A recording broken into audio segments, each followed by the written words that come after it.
Prime Minister tell this House whether the outcome of his budget was by design or by mistake? Did he mean to push 100,000 pensioners into poverty with his own analysis when he removed the winter fuel allowance, or was that a mistake? Did he mean to decimate family farming when he changed the inheritance tax, or was that a mistake? And did he mean to tax GPs, care homes and hospices when he raised NICs, or was that a mistake? Prime Minister, could you tell the House, are these acceptable collateral damage in his path for change, or simply a mistake that needs rectifying? I know what was a mistake, leaving a £22 billion black hole. We took the difficult decisions, investing in our NHS, and I would have thought he would have welcomed the 2 million extra appointments that we've achieved in the first 7 months of a Labour government. So will the Prime Minister agree with me that by helping working parents with childcare and delivering the best start to the day for every single child, we are delivering opportunity for the next generation? All primary school children aged can get access to free breakfast and at least 30 minutes of free childcare. And that means every child ready to learn, and parents, of course, supported with. That's the change a Labour government makes. The visit to see President Trump must serve our national interest. What specific steps will he take to ensure Ukraine is at the negotiating table for any peace settlement? There'll be no negotiations about Ukraine without Ukraine. Over the weekend, I suggested to the Prime Minister that he cut the aid budget, and I'm pleased that he accepted my advice. Mr. Speaker, it's the fastest response. It's the fastest response I've ever had from the Prime Minister. However, he announced £13.4 billion in additional defence spending yesterday. This morning, his Defence Secretary said the uplift is only £6 billion, which is the correct figure.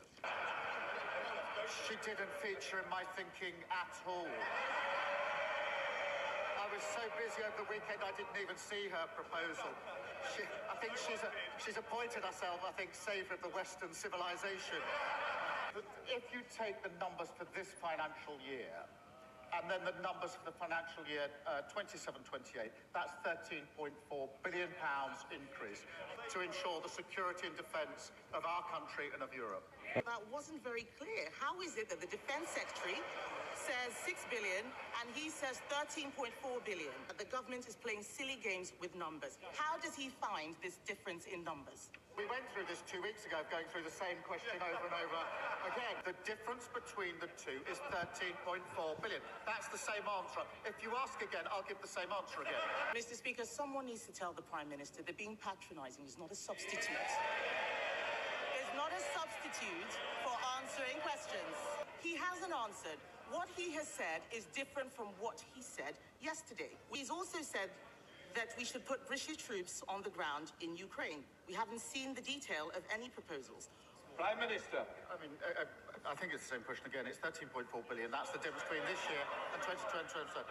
I've indicated that we will play our full part. There has to be US backing, because otherwise I don't think it will deter Putin. We are working on that. I'm having extensive discussions about it. Not in a position to put details before the House, as she well knows today. I want a lasting peace in Ukraine and Europe for the safety and security of Ukrainians, of Europeans, and of course for everybody in this country. But we need to know exactly what it is we're supporting. We need clarity and transparency over the money. We also need to know where this money is going. Can he confirm to the House that none of the defence uplift includes payments for his Chagos deal? The Chagos deal is extremely important for our security, for US security.